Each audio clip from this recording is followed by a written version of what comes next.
பாடம் சுற்றுச்சூழல் அறிவியல்.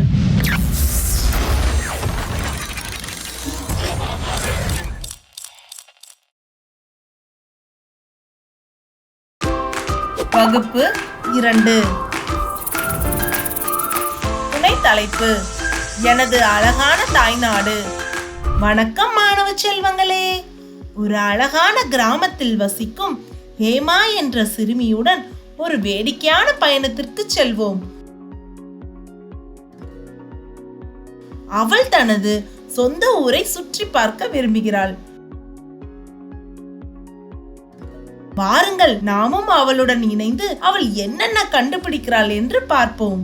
கற்றுக்கொள்வீர்கள். காணொளியை பார்த்த பிறகு நாம் உள்ளூர் புவியியல் அம்சங்களை அடையாளம் காண முடியும். ஹோப்லி மற்றும் தாலுகா பற்றி அறிய முடியும். முக்கிய சொற்கள். 1. புவியியல் அம்சங்கள். இது நமது பூமியை பற்றி அறிந்து கொள்ளும் ஒரு வழி. இங்கே பொருட்கள், மனிதர்கள் மற்றும் இயற்கை ஆகியவை இணைந்து செயல்படுகின்றன. இது மலைகள், ஆறுகள் மற்றும் நகரங்கள் போன்ற பல்வேறு இடங்களை ஆராய்வதை பற்றியது. மேலும் உலகின் பல்வேறு பகுதிகளில் வாழும் மக்கள் அந்த நிலத்தை எவ்வாறு பயன்படுத்துகிறார்கள் என்பதை புரிந்து கொள்ள இது உதவுகிறது. 2. கிராமங்கள், சிறிய கிராமப்புற குடியிருப்புகள். 3. ஹோப்லி, இது ஒரு தாலுகாக்குள் உள்ள கிராமங்களின் குழு. 4. தாலுகா, இது மாவட்டத்தின் ஒரு பகுதி. பொதுவாக ஒரு நகரம் அல்லது மாநகரத்தை மையமாக கொண்டு அதன் நிர்வாக மையமாகவும் அதை சுற்றியுள்ள பிற சிறிய நகரங்கள் மற்றும் கிராமங்களை கொண்ட ஒரு பிரிவாகவும் செயல்படுகிறது. கருத்து வரைபடம். இந்த படங்களை கவனியுங்கள். உங்கள் முந்தைய வகுப்பில் கற்றவற்றை நினைவு கூர்ந்து பார்க்கவும். கொடுக்கப்பட்ட பெட்டிகளில் அவைகளின் பெயர்களை எழுதுங்கள். பதில்: அணைகள், மலைகள், கால்வாய், காடு, கடல், பச்சை நிலம். ஆற்றங்கரைக்கு ஒரு பயணம். ஒரு பிரகாசமான காலை வேளையில் ஹேமா தனது பாட்டியுடன் அருகில் உள்ள ஆற்றுக்கு சென்றாள். வணக்கம் ஹேமா, நான் என்னை அறிமுகப்படுத்திக் கொள்கிறேன். உனக்கு தெரிந்தபடி என் பெயர் ஆறு. நான் அகலமானவள் மற்றும் ஆழமானவள். எனது நீர் துணிகளை துவைக்கவும், வாகனங்களை சுத்தம் செய்யவும், செடிகளுக்கு நீர் பாய்ச்சவும் மற்றும் பல காரியங்களுக்கும் பயன்படுத்தப்படுகிறது. ஓ, நீர் தொடர்ச்சியாக ஓடுகிறது.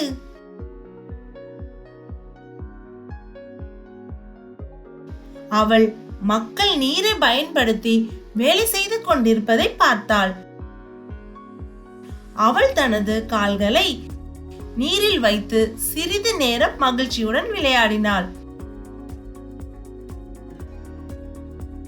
ஆறு பல வழிகளில் நமக்கு உதவுகிறது. நாம் ஆற்றை தூய்மையாக வைத்திருக்க வேண்டும். நிச்சயமாக, இதை நான் என் நண்பர்களிடமும் சொல்வேன்.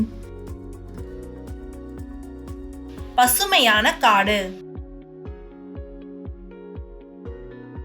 அடுத்த நாள் ஹேமா தன் காட்டிற்கு சென்றாள். அவளுடைய தந்தை அங்கே வன அதிகாரியாக பணியாற்றுகிறார்.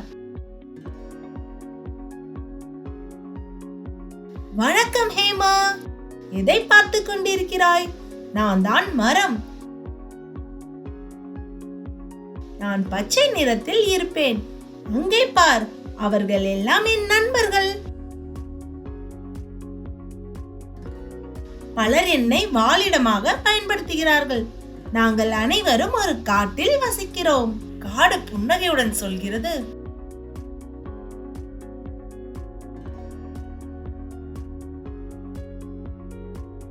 என்னிடம் பல மரங்கள், விலங்குகள் மற்றும் பறவைகள் உள்ளன. நான் உங்களுக்கு புதிய குளிர்ந்த காற்றை தருகிறேன். ஆமாம், இங்குள்ள காற்று மிகவும் புத்துணர்ச்சியாக இருக்கிறது. இந்த பச்சை நிறம் பார்ப்பதற்கே மிகவும் இதமாக இருக்கிறது. பெரிய உயரமான மரங்களில் குரங்குகள் ஊஞ்சலாடுவதையும் பறவைகள் கீச்சிடுவதையும் ஹேமா பார்த்தாள்.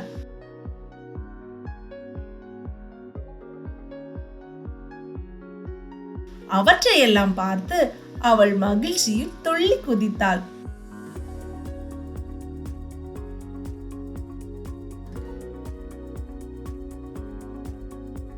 இந்த மகிழ்ச்சி அடுத்த தலைமுறைக்கும் தொடர வேண்டும் மகளே. நாம் மரங்களை பல்வேறு தேவைகளுக்காக பயன்படுத்துகிறோம். ஆனால் அதற்கு ஈடாக போதுமான மரங்கள் மீண்டும் வளர்க்கப்படுவதை நாம் உறுதி செய்ய வேண்டும்.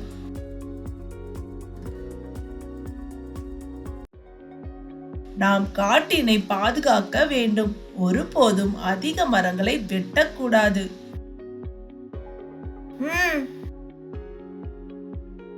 நமது பச்சை நண்பர்களை நாம் நன்றாக பார்த்துக் கொள்வோம். உப்புக்கடல். விடுமுறையில் ஹேமா தன் உறவுகளுடன் கடற்கரைக்கு சென்றாள்.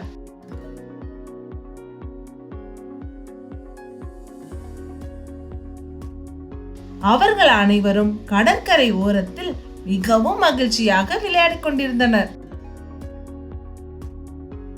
ஹேமா, என்னை பார், என்னிடம் உப்பார்ந்த நீர் உள்ளது. எனது கரைகள் மணல் நிறைந்தவை. கப்பல்களும் படகுகளும் என் மீது பயணம் செய்கின்றன. மீனவர்கள் இங்கே மீன் பிடிக்கிறார்கள். ஹேமா மணலில் விளையாடுவதையும் படகுகள் செல்வதையும் பார்த்து ரசித்தாள்.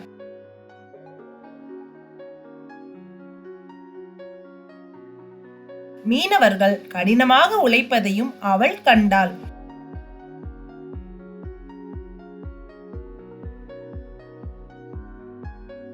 இது மிகவும் பரபரப்பான இடமாக இருக்கிறதே என்றாள். வலிமை மிக்க குன்றுகள். ஒரு வார இறுதியில் ஹேமா தனது ஊருக்கு அருகில் உள்ள ஒரு குன்றின் மீது ஏறினாள்.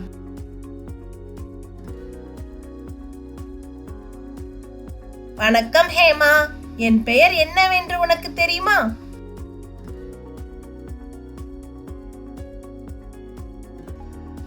நான் உயரமானவன். என் மேல் கற்கள், மரங்கள், மலர்கள் உள்ளன மற்றும் எனக்கு குன்று என்று பெயர் வைத்துள்ளனர். வாவ்! வண்ணமயமான மலர்கள் மற்றும் பட்டாம்பூச்சிகள் எவ்வளவு அழகானவை!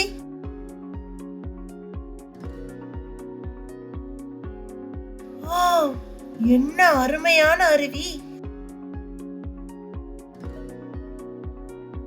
இது அழகானது. இயற்கை அற்புதம். ஹே குன்று, நீ மிகவும் அழகாக இருக்கின்றாய். செயற்பாட்டு நேரம். பள்ளியில் ஹேமா தனது பயிற்சி புத்தகத்தில் இருந்த புள்ளிகளை இணைத்து ஆறுகள், காடுகள், கடல்கள் மற்றும் குன்றுகளின் படங்களுக்கு வண்ணம் தீட்டினாள். பிறகு அவற்றை ஆசிரியரிடம் காட்டி இதுதான் எனது கிராமம் என்று கூறினாள். அவள் தான் பார்த்த மற்றும் கற்றுக்கொண்ட அனைத்தையும் நினைவு கூர்ந்தாள்.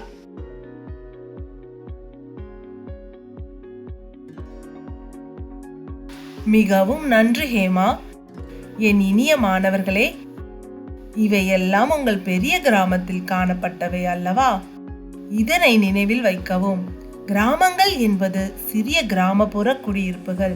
ஹோப்லி என்பது ஒரு தாலுகாக்குள் உள்ள கிராமங்களின் குழு. ஆசிரியர், கிராமப்புற குடியிருப்பு என்றால் என்ன? இது மக்கள் அடர்த்தி குறைவாக உள்ள அல்லது பரவலாக வீடுகள் உள்ள ஒரு பகுதியை குறிக்கும். இங்கே முக்கியமாக விவசாயம் அல்லது இயற்கை வளம் சார்ந்த தொழில்கள் நடைபெறும். இங்கே மக்கள் தொகை மிக குறைவாகவும் வீடுகள் நெருக்கமாகவும் காணப்படும். ஒவ்வொரு ஹோப்லியும் நிலப்பதிவுகள், பராமரிப்பு மற்றும் வரி சேகரிப்பு போன்ற பணிகளுக்கு பொறுப்பேற்கிறது. இதெல்லாம் ஹோப்லி அதிகாரி அல்லது வருவாய் ஆய்வாளர் தலைமையில் நடைபெறுகின்றன. இந்திய நிர்வாக முறைப்படி தாலுகா, அதாவது தொசில் அல்லது தாலுகா என்றும் அழைக்கப்படுகிறது, என்பது ஒரு மாவட்டத்தின் துணை நிர்வாக பிரிவாகும்.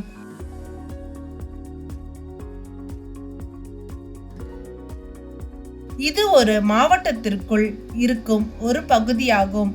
இது பொதுவாக ஒரு நகரம் அல்லது மாநகரத்தை நிர்வாக மையமாக கொண்டு அதை சுற்றியுள்ள பிற சிறிய நகரங்கள் மற்றும் கிராமங்களை உள்ளடக்கியது. இப்போது உங்கள் முறை. உங்கள் சொந்த ஊரின் பெயரை எழுதுங்கள். உங்கள் ஹோப்லி மற்றும் தாலுகாவை கண்டறிய ஆசிரியர் அல்லது பெரியவர்கள் உதவுமாறு கேளுங்கள். முடிவு. ஆனால் உங்கள் பயணம் ஆரம்பமாகிறது. ஹேமா தன் சொந்த மண்ணில் பல அழகான விஷயங்களை கண்டுபிடித்தாள்.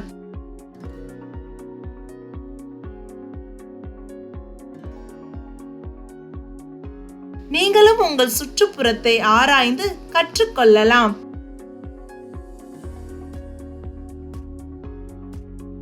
எப்போதும் நினைவில் வையுங்கள், இயற்கை நமது நண்பன். அதை நாம் அனைவரும் இணைந்து பாதுகாப்போம். விளையாடி கற்றுக்கொள்ளலாம். படங்களை பாருங்கள்.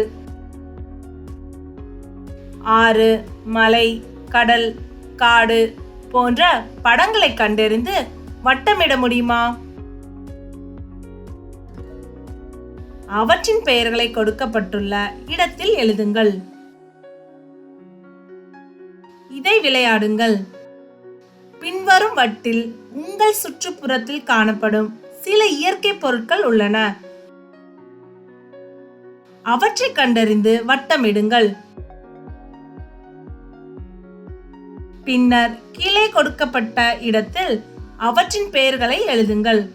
ஒன்று உங்களுக்காக செய்யப்பட்டுள்ளது. வீட்டுப் பணிகள். உங்கள் பகுதியில் குன்றுகள், மலைகள், குளங்கள் மற்றும் ஆறுகள் உள்ளனவா? இருந்தால் உங்கள் நண்பர்களுடன் கலந்துரையாடி அவற்றை பற்றி தெரிந்து கொள்ளுங்கள். சுய அறிவு மதிப்பீடு. பின்வரும் படத்தை கவனியுங்கள். ராமா தன் சொந்த ஊரை அறிமுகப்படுத்துகிறாள். உங்கள் சொந்த ஊரின் பெயரை எழுதுங்கள். டேஷ். உங்கள் கிராமம் எந்த ஹோப்லிக்குள் வருகிறது? உங்கள் ஆசிரியரின் உதவியை எடுத்துக்கொண்டு இங்கு எழுதுங்கள். டேஷ். உங்கள் கிராமம் எந்த தாலுகாக்கு சேர்ந்தது? உங்கள் பெரியவர்களிடமிருந்து அறிந்து இங்கு எழுதுங்கள். டேஷ். கேள்வி அல்லது பதில். கேள்வி 1. ஹோப்லி என்றால் என்ன? கேள்வி 2. தாலுகா என்றால் என்ன? கேள்வி 3. புவியியல் பகுதி என்பதன் பொருள் என்ன? கேள்வி 4. கிராமம் என்பதை வரையறுக்கவும்.